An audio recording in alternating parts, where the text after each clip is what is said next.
they spent, I want to say the nursing home they were in, it was like $10,000 a month. And Jeez. that was for a private room Oh my and then gosh. the meals and then like three showers a week.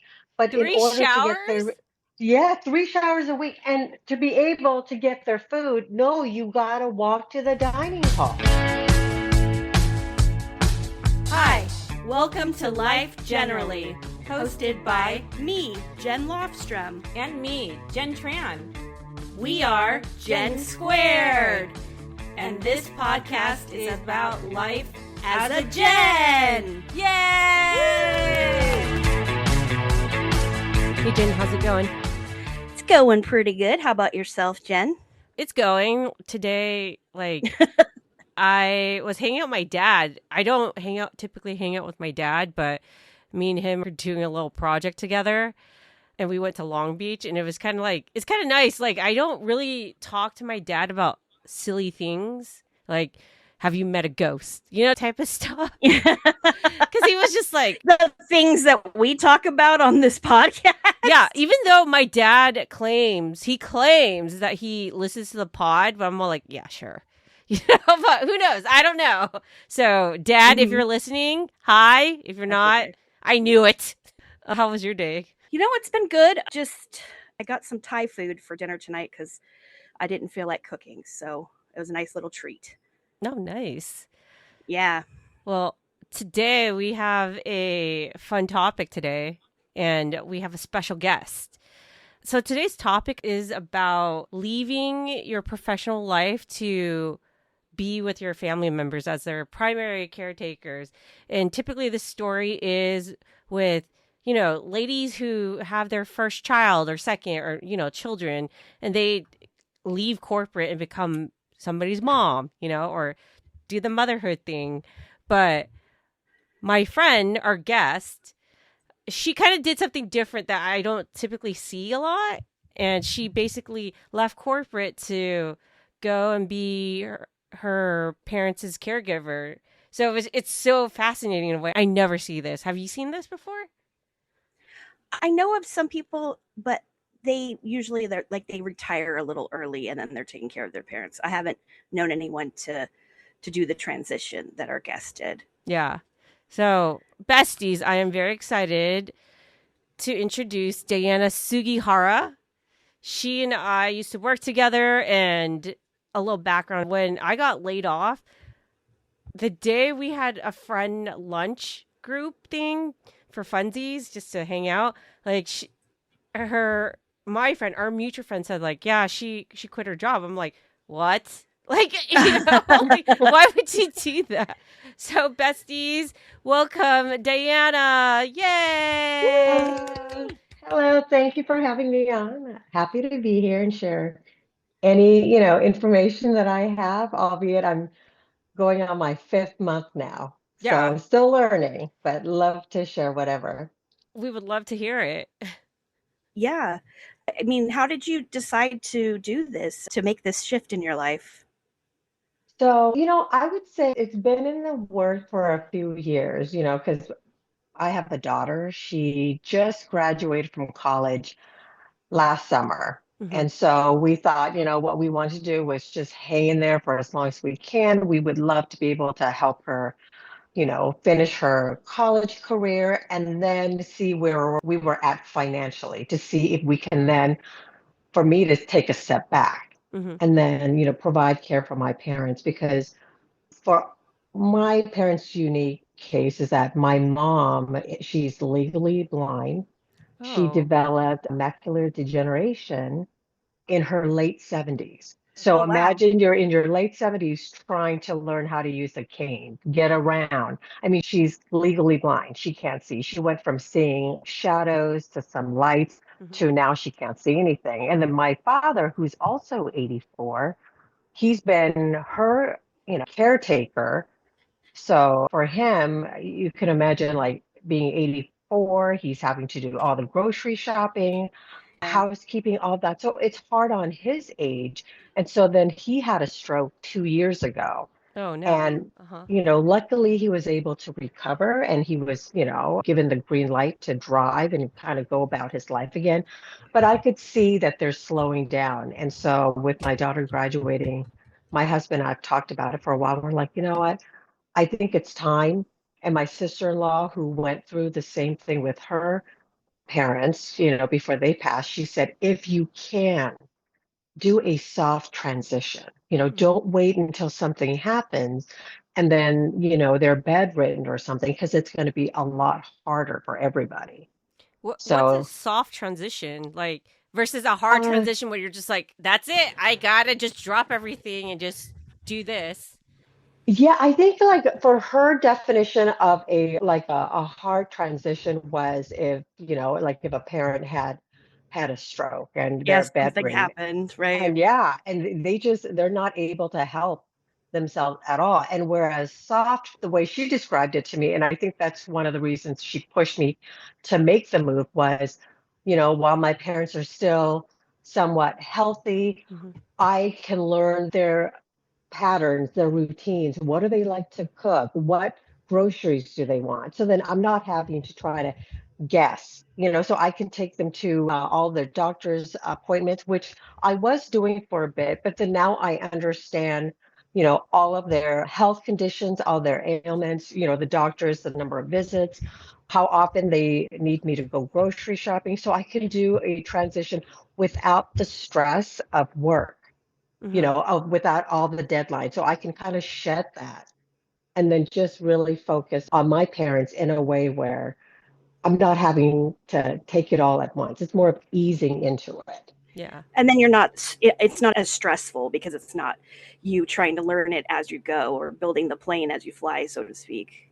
Exactly. Yes. I mean, that is it. So it's like we start with me going into their house and then helping them with their weekly, chores and everything. But then it's also looking at things that I've never seen or noticed. And now I can draw some the curtains back and see like, oh my gosh, they're hoarders. So I got to start getting rid of stuff. Or Yeah. like my mom is a picky eater, and my dad, when he cooks for her, he tries his best, but they have two different dietary needs. So Uh-huh. That's I have to learn how to cook differently for each of them. So it's a learning curve right now for me. Mm. yeah. So, just a follow-up question. Is this the first time you've left corporate or is this the second time you left corporate life? This is my second. And Okay. I would say with the first time, it's with for my daughter. Mhm. So I became a stay-at-home mom for 2 years. And I think where it's different, where in that my husband and I talked about, and we said, okay, well, I'm going to be a stay-at-home for 2 years. So there was a timeline. Mhm. And I knew, we saved up money for it, had a little bit of nest egg, and then I went back to corporate after 2 years. But with my parents, now we're down to one income. Right. And and so we have to keep things afloat, and there has to be a budget. And being a caretaker, this is new for me because right now I feel like I'm doing the fun things with them. They Yeah. can communicate, they can still function. And so these are the good times, but I don't know how long I have with them, so I'm cherishing all the time that I have. And so there's a lot of unknown. Mhm. So, which is it's a little scarier in that sense. Yeah. Right. You just don't know the timeline of everything. So that, yeah. Right. Yeah. Right. So, well, you said it was built over time, right? Like after if your sister-in-law didn't mention like, "Oh, do it as a Hmm. soft process over like a hard process," like and you mentioned like it was developing, like if she didn't mention that, would you have thought about doing that like this I soft think, transition? I might have waited, for a couple of more years, or, I'll be completely transparent. Maybe I was thinking my time at our company Yeah. was kind of coming to a close for me because I was kind of getting to that point where I wanted to maybe try something different. Yeah. So it kind of was at that moment Yeah. where it's like, okay, I've been with the company for 14 years and Oh, I'm wow. itching to do something else. And I thought, oh, maybe it's time for me to dabble and try getting back into marketing or something. But then when I saw how my parents were, and I thought about it. It's like, you know what? I think the timing is right. And seeing how my sister-in-law, what she went through, because, she's my husband's sister. So she had both the parents living with her. Mm-hmm. He had a stroke, and, my mother-in-law, she had Alzheimer's. Mm. And so she lived with him for 5 years. So I saw the toll it took on her. And we all helped, we all pitched in, but she was there every day for Mm-hmm. 5 years. And she told me, she said, whatever you do, if you can manage it, do a soft transition. Start going to the gym if you can. Work out, work on your core, do weight training because, at work, I'm sitting at my desk, 8 to 10 hours a day. And she said, at the end of it, she was having back problems. She was having knee problems, a Oh, lot of wow. physical problems from all Uh-huh. the lifting. And I didn't think about that. And she said, take some time out for yourself, go travel, go to the gym, take care of yourself because you need to be strong to be able to take care of your parents if you're taking on this role. Yeah. That So. is a really good tip. Like, I didn't think about, I don't think a lot of people think about like their physical bodies not being able to take a And toll. strength Yeah, training. strength Yeah. training. And it's like, oh, what? Like, yeah, you are carrying somebody or helping them. Right. That's crazy. Right. Yeah. She told me knee problems, background. She's lifting both parents, up and down to the bathroom to give them, to bathe them, give them showers. And it just, because she was home by herself. Mm-hmm. Everybody else worked or the kids went off, they had their own jobs. So she said, nobody's really going to be there. So you need to really go to the gym and hit the weights because you're going to need it. Yeah. So. So did you do that? I Like, think were it's you so like, I'm working out, like to your husband, but like, hey, I'm at the 24-hour fitness. I got to do my deadlifts, I started going, I want to say last month. So right now, I'm clocking about maybe 2 days a week. Uh-huh. It's hard because right now, the shift that I have with my parents is, I go to see them 3 to 4 days a week. Mm-hmm. I'm there from 9 a.m. to 3 p.m. So if I want to get there early and I kind of want to miss the afternoon gym crowd, so I actually get up 5 o'clock in the morning so I can go to the gym and then come back, walk the dog, Mm-hmm. and then make breakfast and get ready. So it's like, oh, then there's a whole other side of discipline I need to have. Like, I can't be scrolling on my phone on social media until 2 in the morning or what. I have to say, look, I got to be in bed. I have to have some routine, and I'm not quite there yet, but Yeah. I'm trying. I'm building up to maybe more days in the gym. So. Yeah. So And yeah, I have to find some motivation to like get up. At least I'm doing two for now. was that something that was part of your daily life before or not as much? No, I don't. I mean, I don't like going to the gym. I'll be honest. I mean, I don't mind walking. So I would Yeah. try to walk at least an hour a day, mm-hmm. which is great. I like being outside, but it's just going to the gym and, that's just not my routine. Yeah. But I have to force myself. And so I just realized like, man, I thought I had some upper body strength. I don't. Oh, I no. mean, I don't at all. So I'm thinking like, I'm moving the little pegs, down. It's like, nope, I got to move them back up. Not quite ready. So, but I've got good leg muscles, but yeah, the upper body, no, I definitely need to work on that. So So, are you like now like deadlifting? Like, okay, in 2 weeks, 75 pounds, in oh my X, gosh. you know what I mean? No, I'm staying strictly with the machine. So Uh-huh. I don't want to hurt myself. So I'm just starting slowly. Yeah. Mm-hmm. But yeah, I think I just need to do more repetition and then just force myself to go in there at least, 4 days a week Yeah. and just be consistent. Yeah. Because, I can sit there and go, oh, I'll go 5 days a week and then I'll fall off Yeah. the track. But yeah. So when you decided to leave corporate, like, did you feel like you had support of them? Like, when you gave notice, did you feel like there was support, or were you just like, okay, they just shut the door and peace out. We're going to go hire some other person to replace you. Like, how was that transition? Like when you gave notice because you have decided, Yeah. and how did they take it? I'd say, you know what, they were really understanding, Mm-hmm. especially my manager, because she was there when my father had his stroke. And then we had, I had to go to the ER a few times and had to take a little bit of time off. So she understood. I think they were all surprised because they thought, okay, maybe somebody else, because beginning of the year, some people might give, notice. They didn't expect me to, but then when I gave them the reason, they were very supportive and understanding, especially one coworker. And I still remember what she said during the meeting. She said, you're giving your parents such a gift Mm-hmm. to be able to do this for them. So they were Yeah. they were very understanding.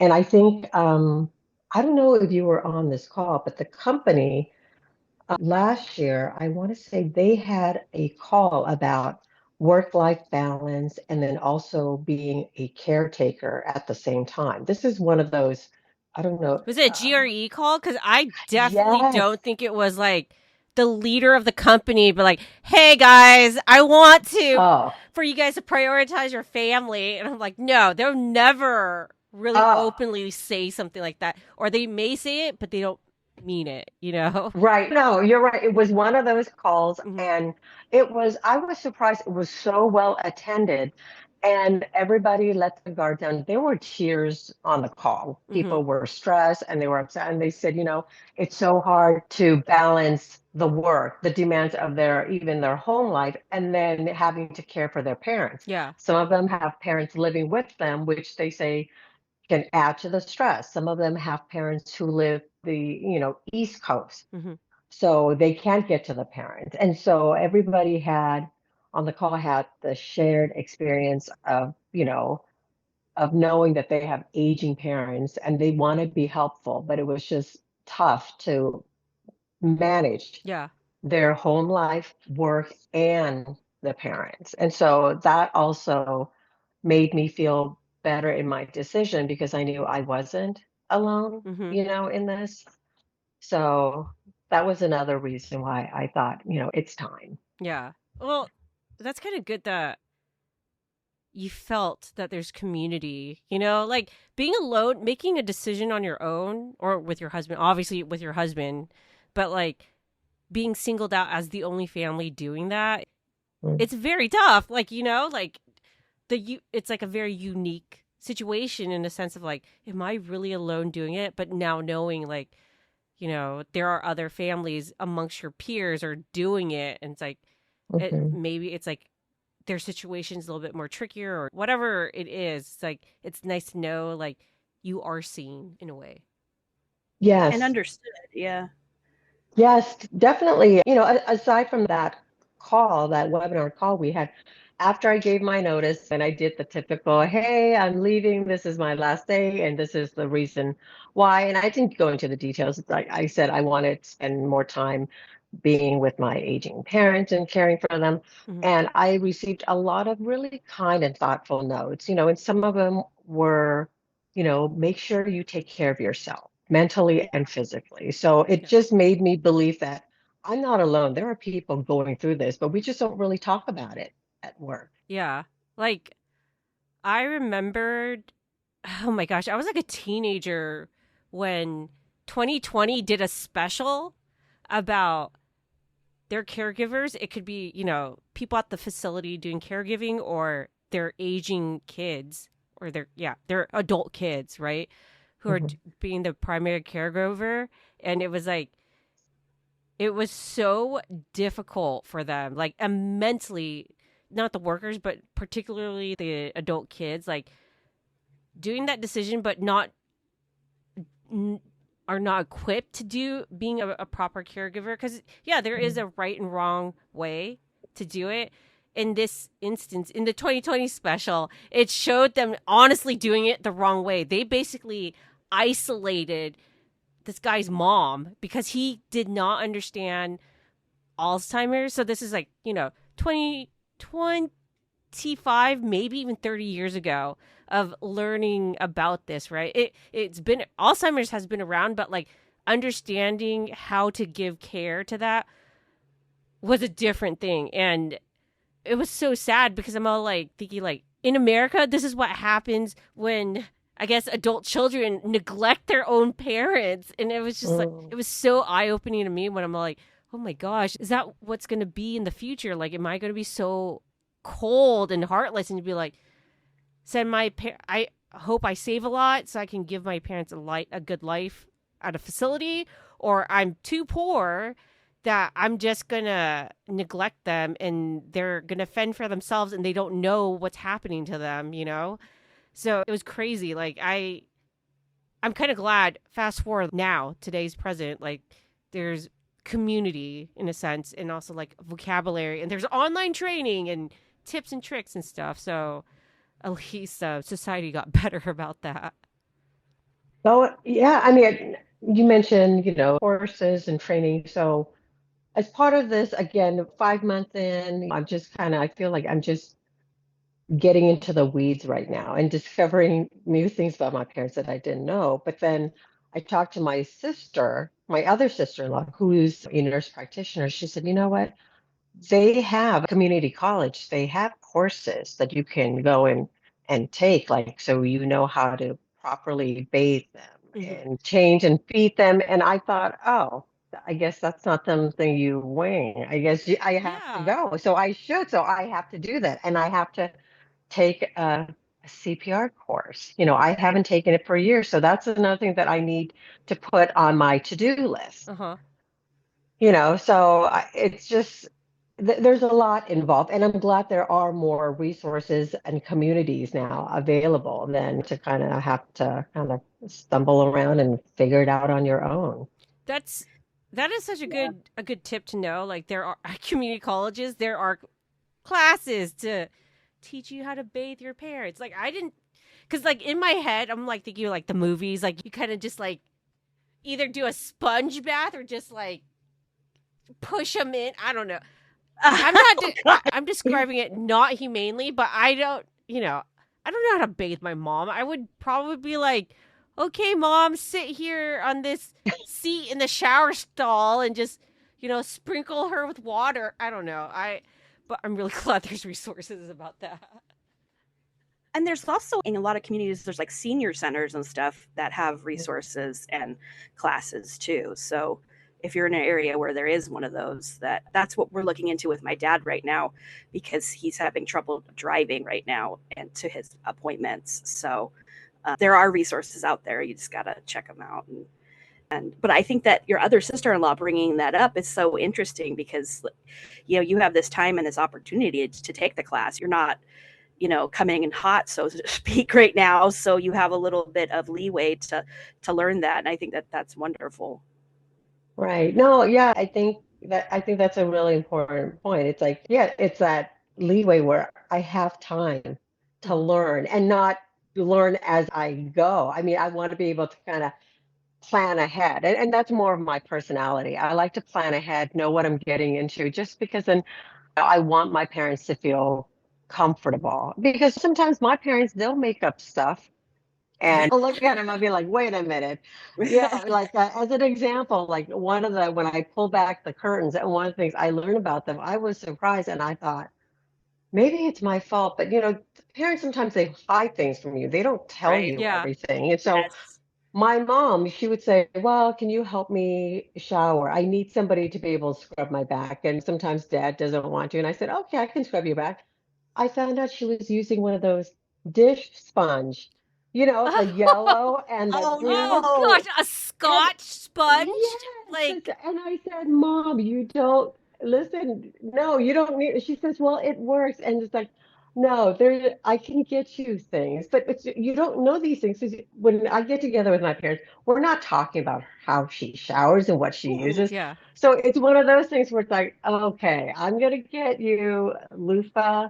I'll get you like I went to an Asian market and I got her those like the Korean Oh cloth yeah, where I you can love just get those. Yeah. I get rid of the dead skin and she loves it. And so Yeah. I help her with that. It's just now I'm finding out things where it's like, okay, I didn't know they were doing this. And they said, well, it works, so I'm just going to use it. So now I get to see the behind the scenes and I can give them better recommendations, better aids. So, So do you have any like fears or uncertainties like that you did have before making the leap of doing this? yeah, I'm going to say it goes back to going to from two to one income. Yeah. Yeah. Right. So, I mean, that's scary. And I know that was kind of scary too when I was staying at home with my daughter for 2 years. But again, with this, we don't know what the timeline is, what the time frame is. Yeah. And so the only thing I can do is kind of like when I get fearful of things or insecure about things, I become more like a control freak, right? Yeah. But in this case, I can't control things. So I can't control certain behaviors. Where before, yeah, if I'm stressed about work, I will go and, stress eat or stress shop. Hmm. I can't do that anymore. So if I want to get stronger. I hit the gym. I have to eat healthier, eat better. And then I put things in the shopping cart, cute little clothes. Well, guess what? They go back. I leave the website without buying anything because I don't need that. Who am I going to impress? Yeah. It's just me at home and my parents. So I have to, change my habits. So Hmm. that's one of the things is just more of financially, Hmm. So right now I'm caring for them 3 days a week. So I'm close to at a point where I might start looking around for a part-time job. I don't know what that's going to be or what that's going to look like. Yeah.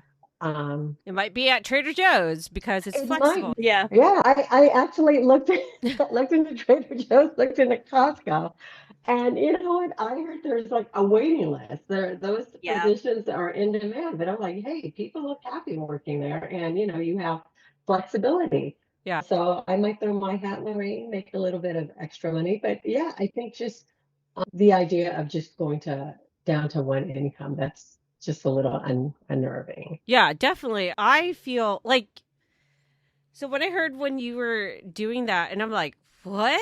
It's going to be one income, but I'm all like because I know your daughter, I'm all like, well, your daughter's an adult. She needs to learn the rat race, I'm all like, what more can you do? You want your daughter to live her life as an adult and be successful in a sense of like, you got to let your kids be who they are when they're an adult. And so I'm like, I guess, but at the same time, it's like, man, like that flexibility or that cushion, right? Of having dual Hmm. income or like just having some extra money for a rainy day or even like you said, stress eating because it is a pleasure thing that you can seek or comfort yourself. Now that is gone, and you're just kind of like, oh, I need to figure out more cost effective ways to soothe myself, Like, Hmm. don't get me wrong, like, being unemployed, I try desperately not to stress eat, but that I have succumbed to stress eating. I don't know. This is probably Well, I'm gonna have to see the you lady also have about this. so you have extra time and Yeah. you're around the food more too. So that's hard too on top of everything else. It's like access to it all the time. Yeah, and at the same time, I'm just thinking like, man, I should be creating such delicious cuisines. I'm not. I'm just kind of like reaching over, like, oh, Cheetos, okay. It's like girl dinner.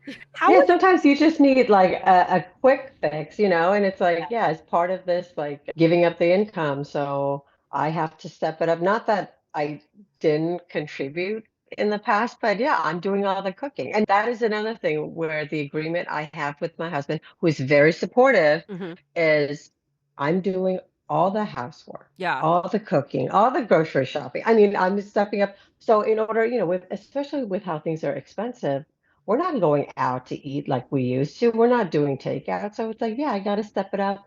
Cooking, 6 days a week. I'm yeah, doing all the cooking, not just at my house, but my parents' house too. yeah. So there's part of that too.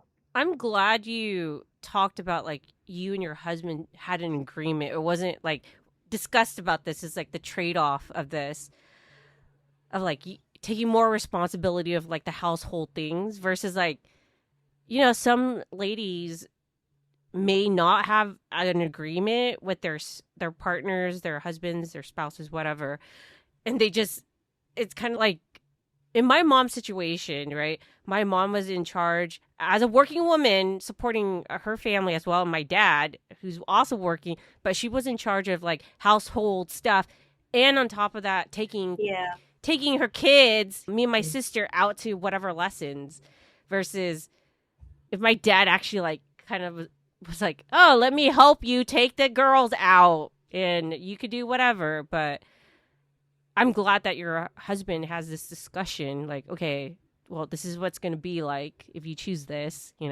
type of deal.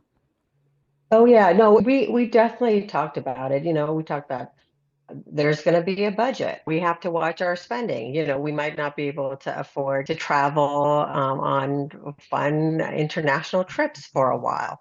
So we came to that understanding because he saw what his sister went through for 5 years, and we all played our roles in supporting his parents. Mm-hmm. So me taking a step back from work for my parents, he has always been supportive, so which I'm grateful for. And he's very understanding, Mm-hmm. you know.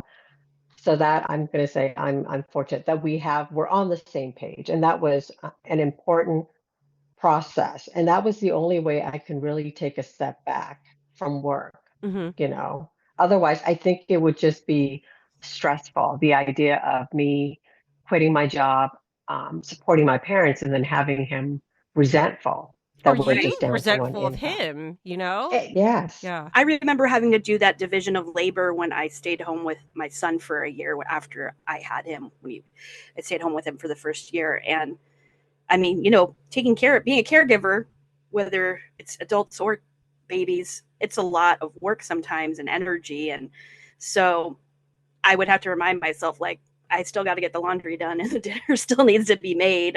You know, but how did you shift into that? Was that something where it came natural to you to just shift into doing caretaking and homemaking, or was because I still have like dreams about tests for college and I haven't been in college for a long time. Like I have nightmares. So when you made this move, was it an adjustment or how did that go? It was a little bit of an adjustment. I would say at work, when I was at work, I was very disciplined. I was disciplined in that maybe I wasn't the most fun person where I didn't really like to chit chat at work. I wanted to focus, get my work done so I didn't have to take work home.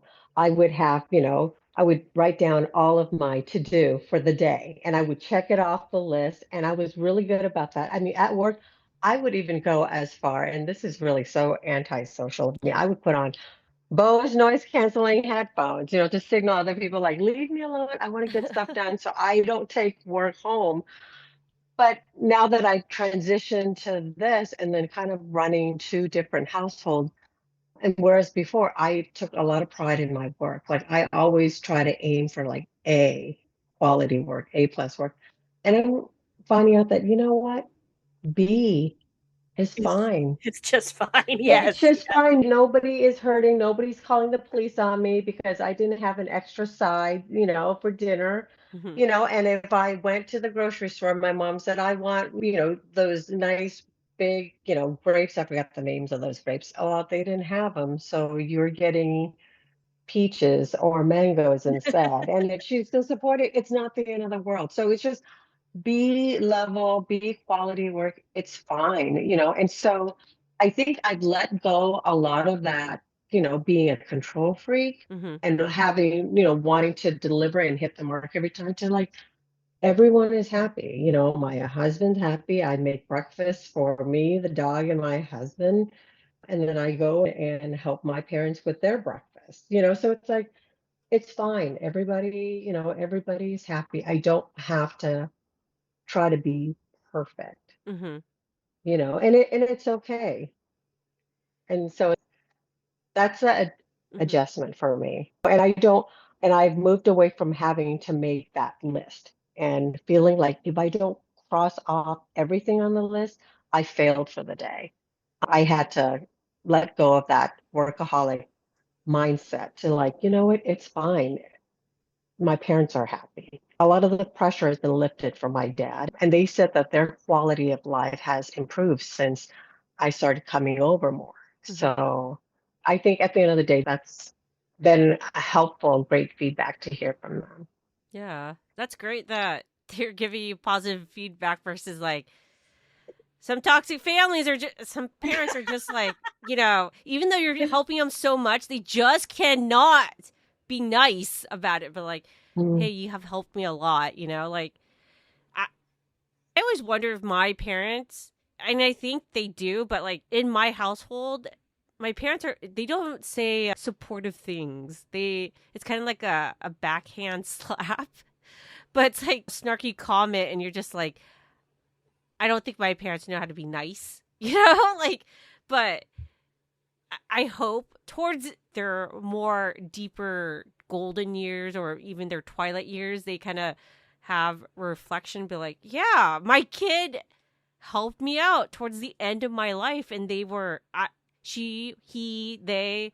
there to help me and be comfortable, like this familiar thing, or this person who I created in my womb, or whatever it is. It's like Mhm. it's there at the end, and it's like,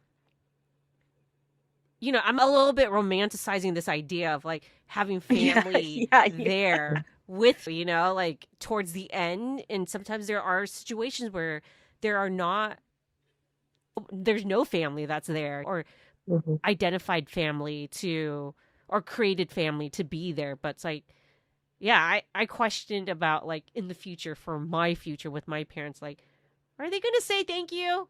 Because we're not a thank you family. We're just like, okay, you did okay, like, but that's my Oh, household. yeah, no, you know what? I can relate to some of that because growing up, my mom was the tiger mom. Yeah, Like nothing was good enough, and they never said I love you. yeah, same. They never said I love you. They never said sorry. Oh, And definitely. they were quick to criticize and compare me to cousins who Oh, were definitely. perfect, got Yes. straight A's, played musical instruments. They were always comparing me. And so I've always had like that low self-esteem. So then I've had that resentment since I was younger. And so now I think with the birth of my daughter, they saw that I treated my daughter differently than the way they treated me. Yeah. And there was no spanking. I didn't spank my daughter. I questioned some of the things they did to me. Yeah. It's like, Yeah. where was social So services? yeah, exactly. But I think with now how vulnerable they are, I think where it was just the two of them at home, I would say they would bicker a lot. Yeah. Just because they're older, set in their ways, and they've been together for so long, they just don't have a lot of patience, and it's more patience for each other. So when I came into the picture now, they see me more as a third party. Hmm. Like I'm the therapist, I'm the marriage counselor, I'm the comedian, I'm the chauffeur. So it helps take away some of that tension. Hmm. So I see them actually enjoying each other's company, or at least when I'm there. Hmm. Whereas before, they would tell me, I mean, my mom would tell me, they would wake up and she's in the bedroom and he's in the living room, and they would only talk when they're deciding what to have for lunch or dinner. The rest of the time, there's no talking. Oh, wow. So yeah, having me back in, really fully engaged with them instead of trying to juggle and balance work and everything, they have my full attention. So the dynamic has shifted, but I've been there. And so I think they're thankful that I'm there so they don't have to deal with each other as much as before. They're not they tattletale on each other. But now that I will go and help support both of their needs, then I think they are grateful. Yeah. My parents did the same thing. My mom had Parkinson's, and so my dad became her caregiver, and they were constantly bickering, and it was really hard. But I understood that it's hard taking care of someone, and it takes a lot of energy, and he wasn't prepared for that. And so I think that your parents are really lucky that you are doing all of those things, and you're having being able to, ease their stress and help them, because talking to people and socializing is really important for your brain, especially the older you get, and your hearing and everything. So for them to have you in the household, that's so awesome. Yeah, I thank you for that. Yeah, I see the change, especially in my mom. You Mhm. know, she's blind. She doesn't like to go anywhere because she says when she sits in a room, she hears voices. She doesn't know who's talking to her. She doesn't know what's going on, who's coming in, out of the room. She doesn't know what people are talking about, what conversations are going on. And so when she talks to my dad, asks for things, she doesn't feel heard. Mhm. So she tends to repeat things, which then makes him Frustrates him. frustrated. Yeah. Yes. So Yeah. now that I'm in the picture, I hear her. So then she has stopped repeating herself. She'll Oh, ask me for something once, and then I write down the notes, and then she gets it the next day. And so now instead of, when we're out or when we have her over my place or my brother's place, instead of her just sitting and silent and just listening to other people, she's actually having conversations. And she's just chatty Cathy with Mhm. oh, me great. at home, so and my dad, he's just happy because he said, well, she's leaving me alone. So I can go on Facebook, Instagram, and then I'm chatting with my mom. So yeah, I definitely see a change, especially with my mom, Mhm. who can be hard to please. Yeah. So you mentioned about identity in a sense of like your career and yourself, like your now self. Like, did that relationship, your professional identity, has that changed in like your ambition? So like, and has your definition of success changed? I I would say I would say yes. I think it's still kind of early. Mm-hmm. But, like before, my background was marketing Mm-hmm. for the first half of my career. And then I went to sales analytics. And then the second half. And then I was starting to get that itch. Like I thought, okay, maybe I want to get back into doing something more creative. Mm-hmm. So now with being a caretaker for my parents, I thought, well, maybe I could do it all. You know, Yeah. I could take care of my home, take care of them, and then maybe start a side hustle. Mm-hmm. Maybe start my own consulting and dipping my toe back into marketing. But then every week it's like I haven't really checked off that list. Like, okay, I'm gonna start looking into doing marketing again. Where should I start? And I just don't know where I'm going to be able to find the time. Yeah.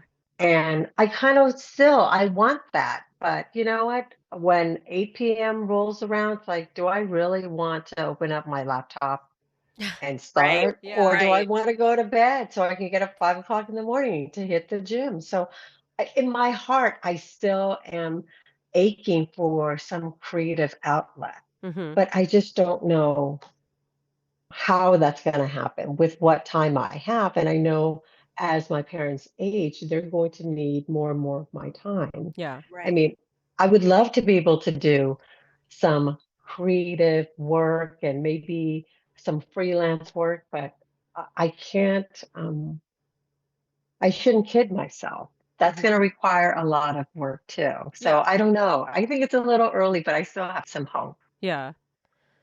So, what skills did you gain that people might not recognize immediately in this span of the 5 months? I say being able to make light of things, whereas before at work, again, I was like a workaholic, Mm-hmm. right? And I was always very serious about things. And then now I just try to use a lot of humor Mm-hmm. into on a daily basis, and then not take myself so seriously Mm-hmm. before. And then I find that before I would overthink things. And so now I think I have this natural ability to just, say, look, I'm not going to sit there and spend a long time trying to plan meals for Yeah. every day, every week, and everyone. It's like, I don't have the time. Mm-hmm. I'm just like on the drive home. It's like, okay, what am I going to make? I'm just going to find something in the freezer. Okay, check. Vegetables, check. Protein, check. Carbs, check. Mm-hmm. It doesn't have, nothing has to be neat. So when you're kind of having to run full speed, manage two different households, sometimes you just kind of need to just let it go and things will come to you. And you don't have to be so wound up, which is what I used to be. Mm-hmm. Do you think like so taking yourself not so seriously now, but like has your perspective of like if you were talking to your old self, the serious person, and now like has your perspective of life changed? Like some people are like who are workaholics, they just prioritize work and that's it. But there's a difference between living life. Some people work is their life. That's okay on you if work is your life, but you're missing these things or like work brings these things for you, Like what is your perspective now about like life in general? Yeah, I would say for me, the whole idea of climbing that corporate ladder, Mhm. of having that big fancy title, of having a nice fancy office, and all the perks that go with it, and like the company The credit card. Yes, prestige. the prestige. And now it's like Yeah. that is not important, Mhm. especially in this current situation we're in, the economy and the layoffs and all that's happening. It's like, you know what? Before I used my old boss, one of my favorite boss, he told me, he said, you know what? I hate to tell you, but never stay loyal to any company. Yeah. Look out for yourself.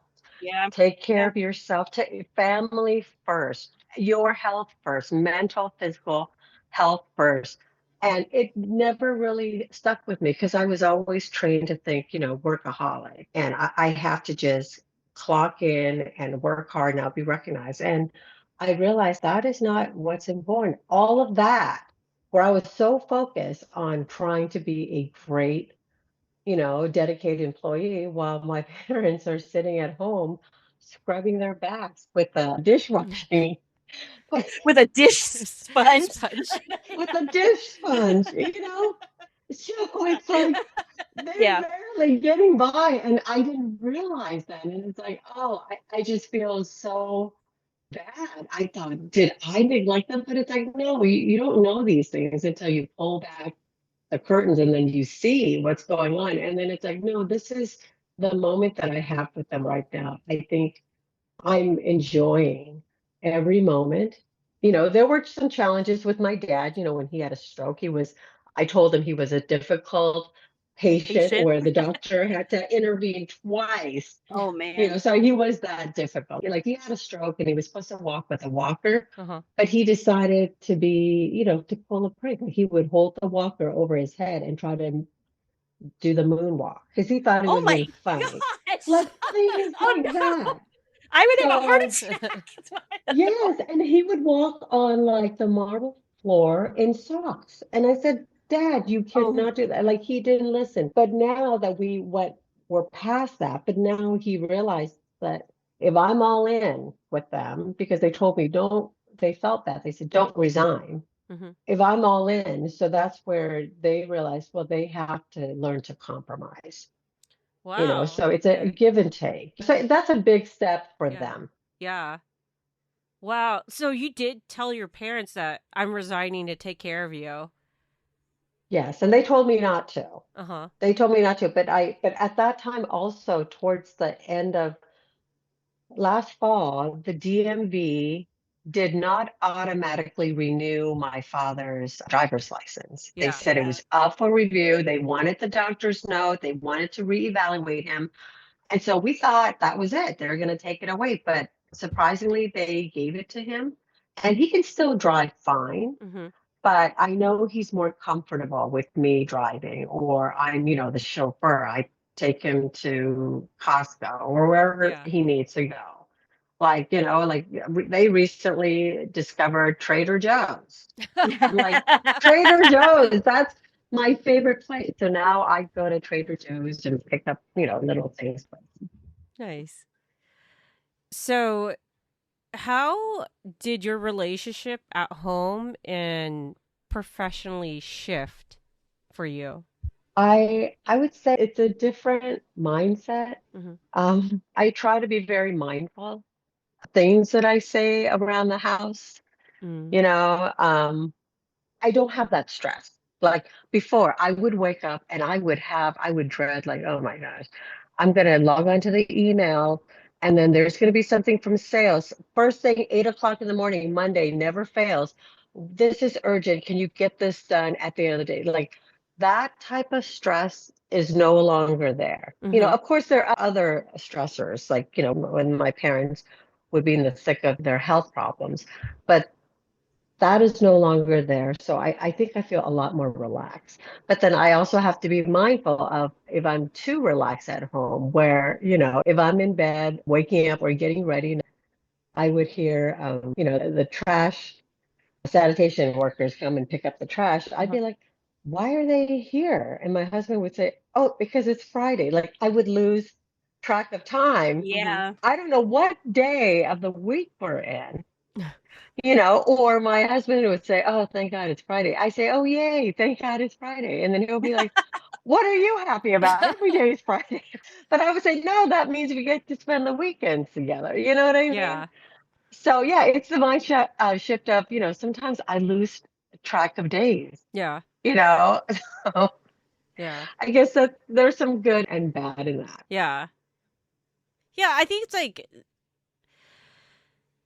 I think in a sense like being around your family does relax you a little bit versus being around your coworkers, knowing that you have like Phyllis asking some urgent project to be done fulfilled by the end of the day when you're just like you should have just told me sooner if you want it. So I don't know. It's It must be freeing not to have that like Sunday scaries is what I call it Yeah. when you have Oh, the yeah. dread for the next stuff Yeah, coming. because you don't want to be like you want like everybody wants good Mondays, right? It's not like Yeah. they want Phyllis from accounting to like send you an email and be like, "Come on, No. I need this." But like, oh my gosh, what?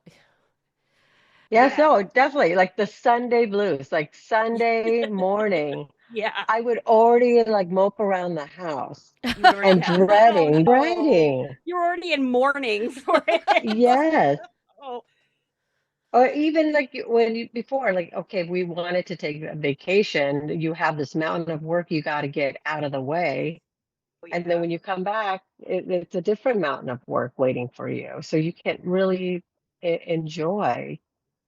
But again, that's the balance, right? That's the trade-off. It's like, okay, well, people will say, well, then you don't have that's the trade-off where you're down to one income. So it's a different type of, um, Freedom. Balance and freedom. Yeah. yeah, yeah. So, Yeah, it's a give and take, right? You Mhm. can't have it all and so Yes, yes. yeah. But we try. We're Yeah. still playing the lotto every week. Good for You know, you. so what kind of support had made the difference for you at this moment?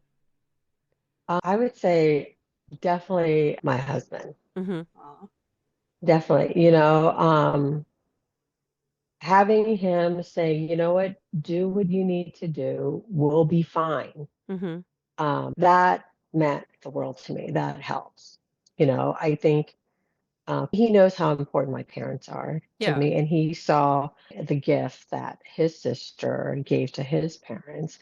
So I wanted to be able to be there for my parents. And so I think without him, his full support, I don't think I would have been able to do it, Yeah, or at least do it with guilt, Yeah. guilt yeah, free. right.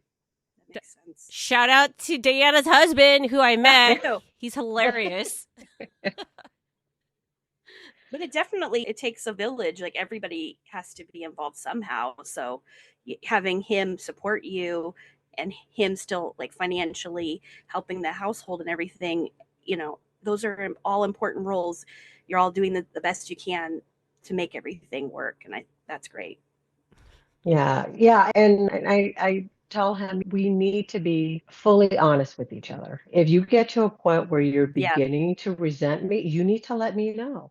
Mhm. And so Yeah. I'm very mindful. Like I don't shop the way I used to, and I cook all the meals, and I clean the house. And every day when I see him, because he works from home, he comes downstairs and he has a big sigh because he had a bad day or something. So Right. I'm mindful where I'm not sitting there like, eating bonbons on the couch, like, okay, season three with whatever I'm watching. It's like I'm mindful, like we're both in this, we're doing different things, we're contributing Hmm. in different ways. Mm-hmm. So I think about him all the time too. I'm very thankful, but also I want to alleviate pressure for him when I can as Yeah. well. Well, and it sounds like you're mindful with him and you're also mindful with your interactions with your parents too. So that's something I think I'm still learning how to do sometimes. Yeah, it hasn't always been easy, I think, with my folks, but I think right now, I don't know. I mean, we could still be in that honeymoon stage with my parents where they're like, oh, she sacrificed her career for us. She's not on one income. We better not nag too much, and if I make meals for them and if it's not perfect, because my mom is picky, she'll give me a lot of, grace. Mm-hmm. Um, but I'm keeping my fingers crossed. I'm doing the best that I can, and I kind of watch their moods, Yeah. and I try not to take things too personally, but they've been on a really their best behavior, which is surprising compared to growing up with them. Yeah. Yeah. Do you view your parents as kids now? Because it's like, like it's kind of weird when you're looking at like the evolution of who you are, right? You're a child and you become adult, and then you revert back to child as you age. Because you now need somebody to take care of you because your body is shutting, like slowly decaying. But it's like, do you think, do you see your parents a little bit of like children in a way?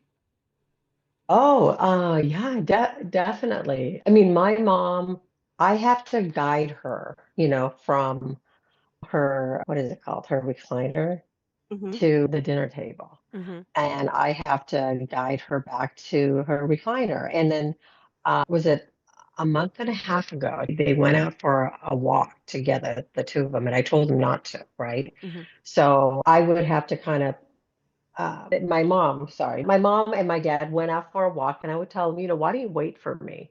Yeah. And I can walk my mom because my dad, he's recovered mostly from his stroke, but then he's not as strong. And I said, you guys shouldn't be hanging on to each other when you guys are going for your daily walks. Wait for me to get there. We can walk together. And they didn't listen. Mm-hmm. Sometimes like kids, they don't listen. And she fell. And luckily, she wasn't seriously injured. She got a little bit of a scrape, and I said, "Okay, let's not do that again."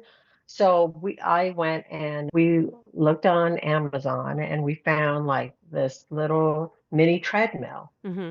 and it's like senior friendly, so that I can put her on it while I'm there and I can supervise her. So it's not like, when I go over there, it's like I have like daily plan for them activities. It's like, okay, you've got your breakfast. And then now you have instead of playtime, it's like her relaxation. So she has her iPad time.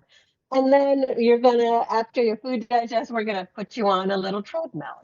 So it's like, yeah, kind of like reverting back to a little bit of, almost like taking care of little kids a little bit. And sometimes they bicker. I break up the fight. They have their Yeah. own little timeouts and they tend that when the other one's not in room, the other one would kind of tattle on each other, a little bit of that. Mm-hmm. But yeah, there's a little bit of that. And um yeah, I can it reminds me of the time when I had to take care of my daughter.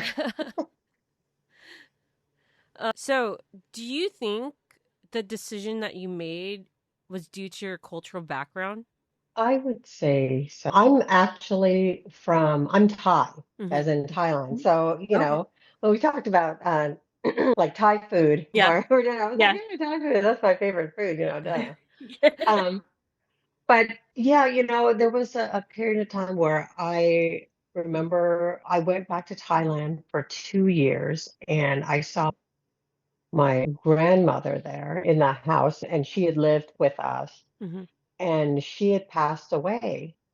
from old age, and she was Mhm. bedridden. So I remember seeing like uh, grandparents, older aunts and uncles, and so there wasn't.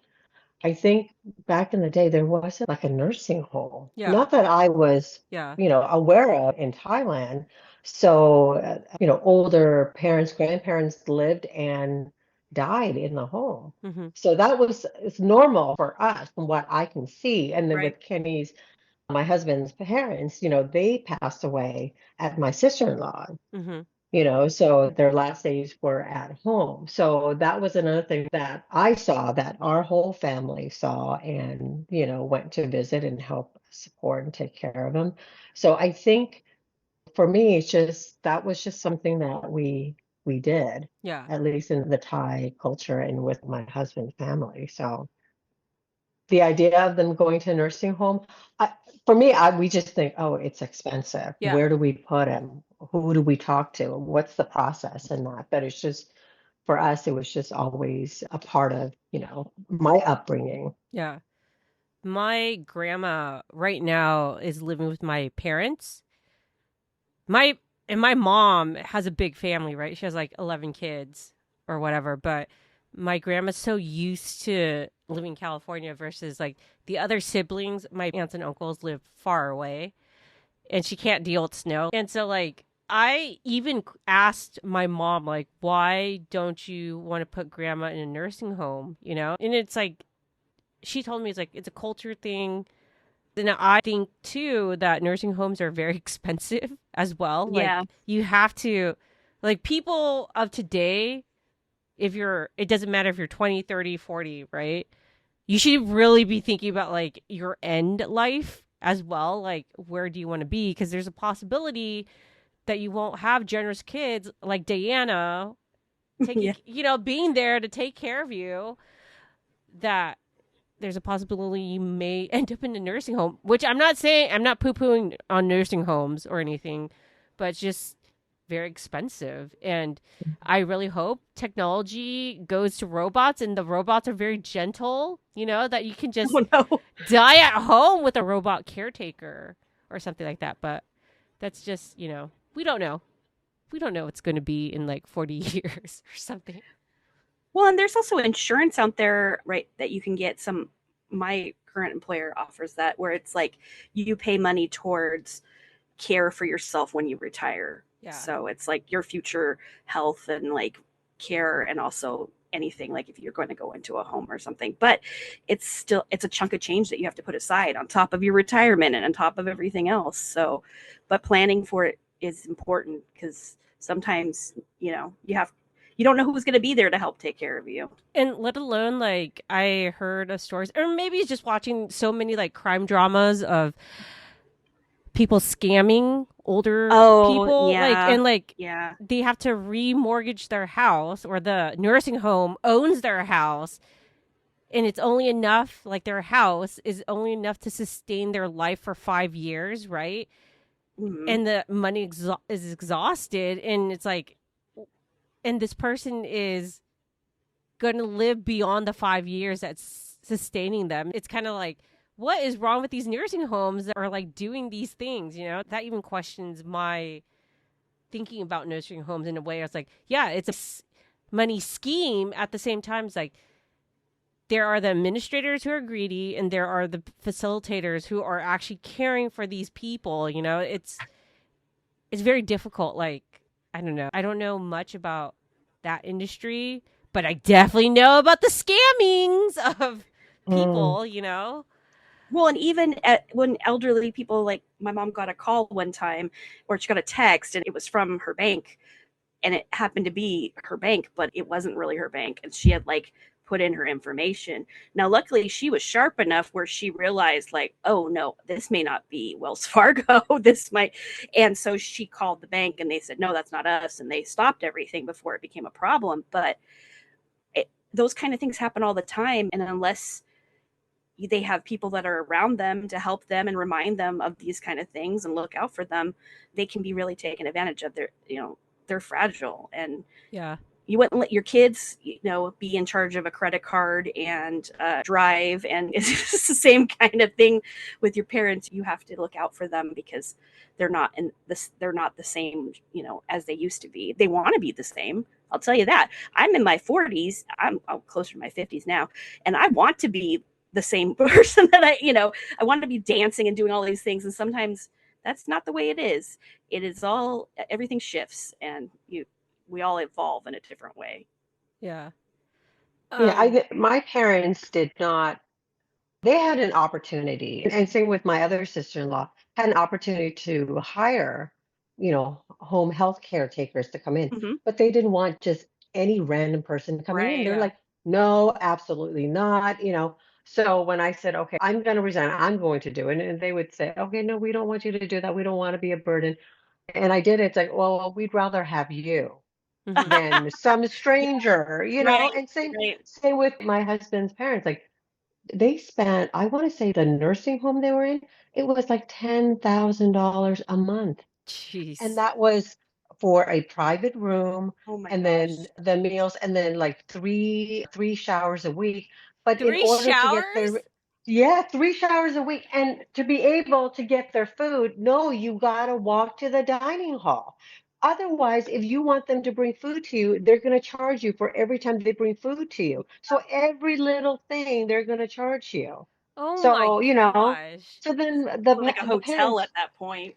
Like, Exactly. Yeah. yeah. So then the parents were like, you know what? We don't want to stay here anymore because we miss the family, we miss the kids. So they made a deal. They're like, let us move in with one of you guys, and then we'll pay you. Hmm. So they made the arrangement, and it worked out for them. But then to your point, it's like, yeah, I after that, my husband and I talked about it. It's like, how are we going to afford for Yeah. Yeah. our health care? Like when we're old, where are we gonna go? And I when I took when I started looking into it, I'm like, maybe my husband and I should move to Thailand. Yeah. And they have retirement facilities where you're paying maybe $3,000, Hmm. three Oh. to $5,000, less, and that includes meals, doctor visits, a nice luxury suite. And it's like maybe I need to go to Asia for something cheaper and more affordable than what I can afford here. Yeah. So that is an Yeah. option for us considering I don't know if my daughter's going to still be with me. Maybe she's going to be living with her family East Coast somewhere else. Yeah. So I Right. can't Right. rely on her either. We have to look out for ourselves. So, we're looking at all options. Yeah. You bring up a really good point. Like, I think a lot more people are looking at like retiring and in other countries because it's so expensive in the US. And you want someone to take care of you. You want to feel good. You don't want to be a burden. And so it's kind of stressful and then medical costs on top of it too, if you have to do any of the medical care. Yeah. So, last question. What would you say to someone who feels torn between career and family? I Yeah. I think there were a lot of factors for me. Hmm. It's the timing, right? It's the timing. Like my other sister-in-law, my brother's wife, they're putting two of their girls through college. Hmm. So they can't take a step back. And her parents are I would say, their condition, they need more help than my parents. Yeah. And the parents are like, Okay. we don't want any strangers in the house. And they live in another state. Oh my So goodness. Oh Yeah. so gosh. it's tough, so they're in another state, and then when there's an emergency, my sister-in-law has to drop everything and go there. Hmm. And she can't keep doing that. So I think it depends No. on the situation, where you are in your life. And I think for us, it just seemed to work out where my daughter's done with college and we have a little bit of money just saved up. But, again, we're watching our spending, our budget, and then I'm taking care of my folks. So it's just the timing. If you can swing it, um, I I don't regret making the decision that I made. I don't think there's a way for that I can manage the stress for my day-to-day work Hmm. and then be Mhm. there for my parents, multiple days a week. We're talking about night shifts. Yeah. There's just no way. And then that is going to take a toll in your household, the work, I think your mental and physical health. So I think if there's a way for you to do it, I'm glad I'm doing that soft transition versus wait for something to happen. And I know not everybody has that luxury, Yeah. but if you can swing it, Mhm. I would do it again. But you can check in on me, what, 2 years from now, and I could be looking like a mess, like, oh my gosh, I'm so tired and worn out and all that. But right now, I'm taking it all in, and I'm just really full for the good times right now because I know eventually it's going to get a little challenging, a little tougher, Yeah. Right. Yeah. So, yeah, thank you for being on the podcast, Diana, and like telling your perspective of being like stepping out of corporate and taking care of your parents. Like, it's nice to know that your parents are appreciating you. And I'm pretty sure in 2 years' time, you might be glowing. You might be doing a TED talk about this. Who knows? Like the possibilities are like endless. Well, I'm sure I'll have lots more to share. I'm still learning every day, or every week, actually. I'm learning something new about the aging process and things I never thought about, because you don't ask some of these questions, you kind of just come upon it and you're just kind of shocked at the things that they were able to do on their own and how Yeah. creative they are. They really want to be independent. Yeah. All right. Well, thank you, Diana, again for being on the show and great work and best of luck. Like, I'm excited for in 2 years, hopefully you'll come back and tell us. She's going to be a pro and she's going to have really good advice for us. So I look forward to that. It was a real treat talking to her. So, Jen, how is wedding planning? Wedding planning is going pretty good right now. We have, we're looking at our tablecloths right now, and we're going to be booking our table rentals and chairs. So I feel good. We've sent out we're doing digital invitations and we're getting the RSVPs and stuff. So I feel like we're in a good place and that feels good. How's the job hunt going? How is that going for you, Jen? Oh no.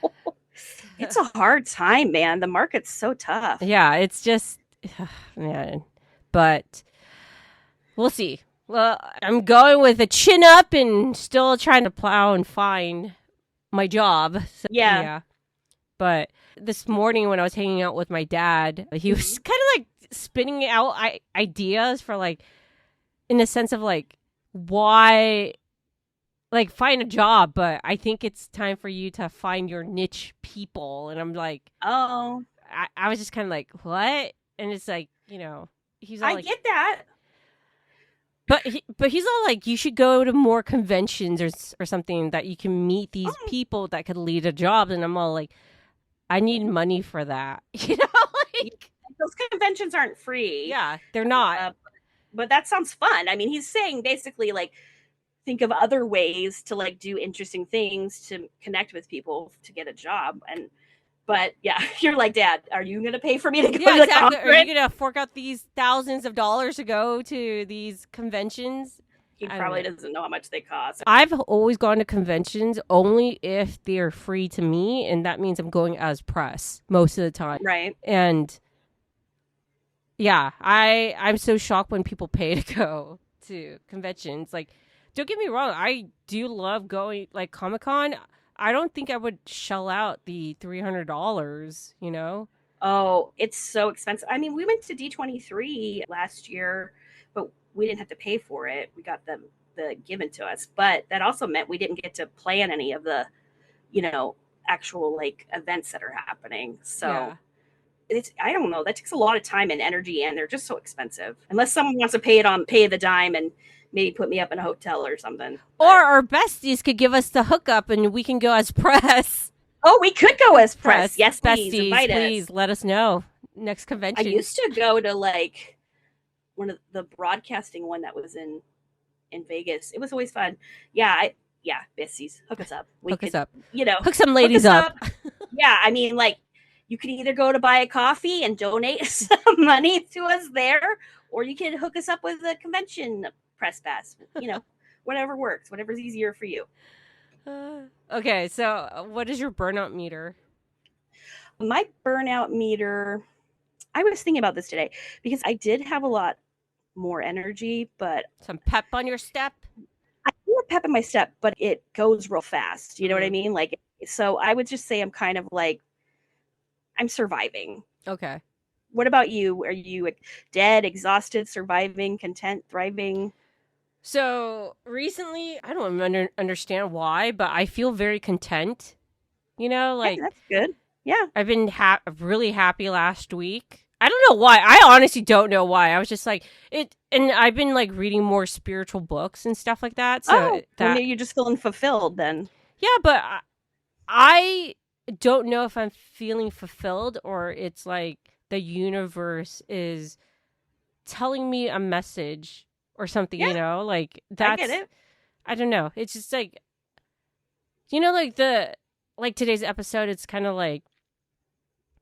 We talked about like your values and priorities, right? Obviously, Diana values her parents and her priorities is to be with her family and stuff like that. And it's just like, it's very fulfilling. And it's like the question always in my mind, in the back of my head. And I always question whether or not like billionaires like the Jeff Bezos or the Elon Musks in the world ever think this way of like, do you think you're going to go to heaven? Like, I don't know. I can't answer that for them. They may say yes, even though you created so much chaos and destruction and, all this stuff. At the same time, data centers that are melting us. At the same time, you created so much opportunity and so much goodness, So I don't know. I don't know how they think or like they think about the people in general.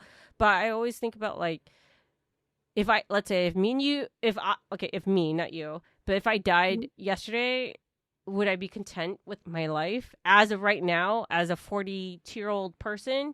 And I would have to say yes. Like, yeah, I tried as my hardest to do things and I feel very content and I get to hang out with the people I love. Like you, Jen. I love you.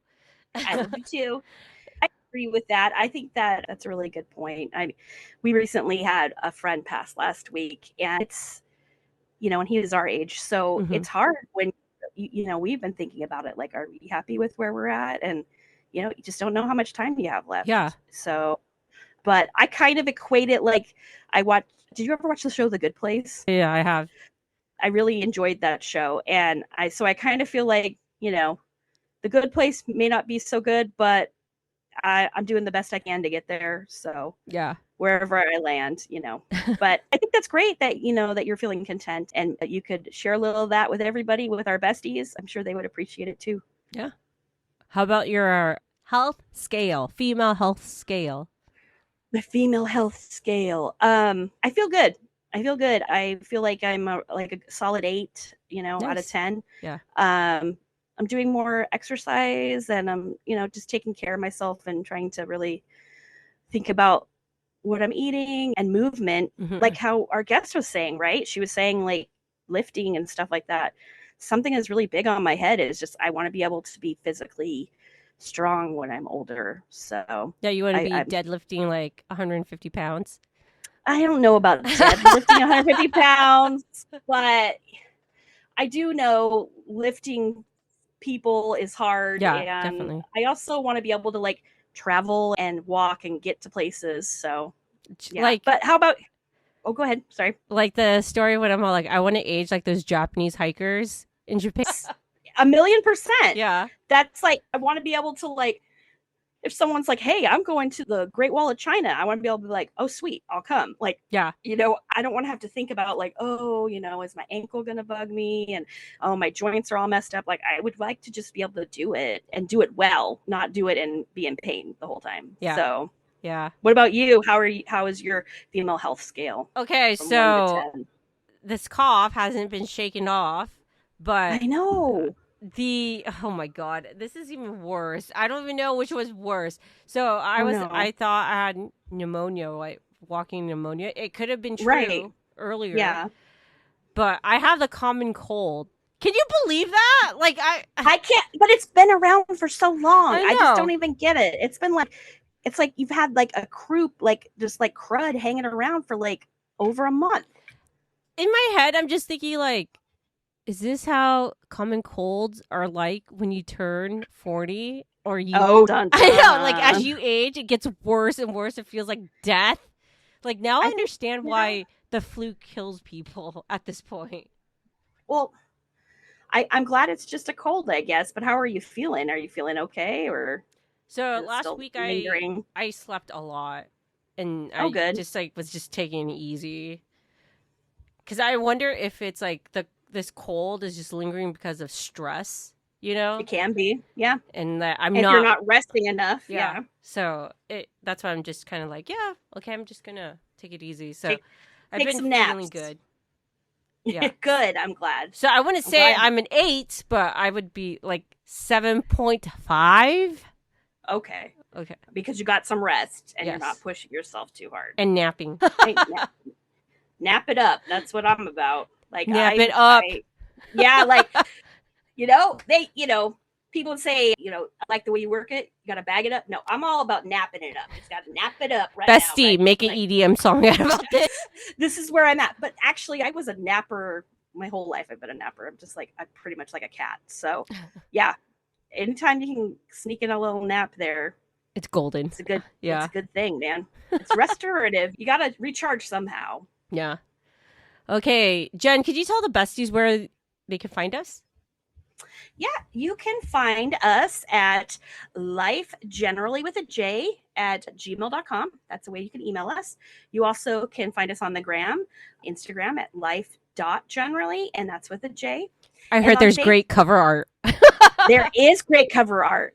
And I think that one of the Jens is really good at doing that, and it's not me. So good job, Jen. Also, really think that you guys would enjoy our Facebook group, which is Life Generally Podcast. And if you check that out, search for it. We'll also have the link in our notes. So make sure to get that, because we would love to hear from you. We would love to get your feedback and ideas and stories. So reach out to us.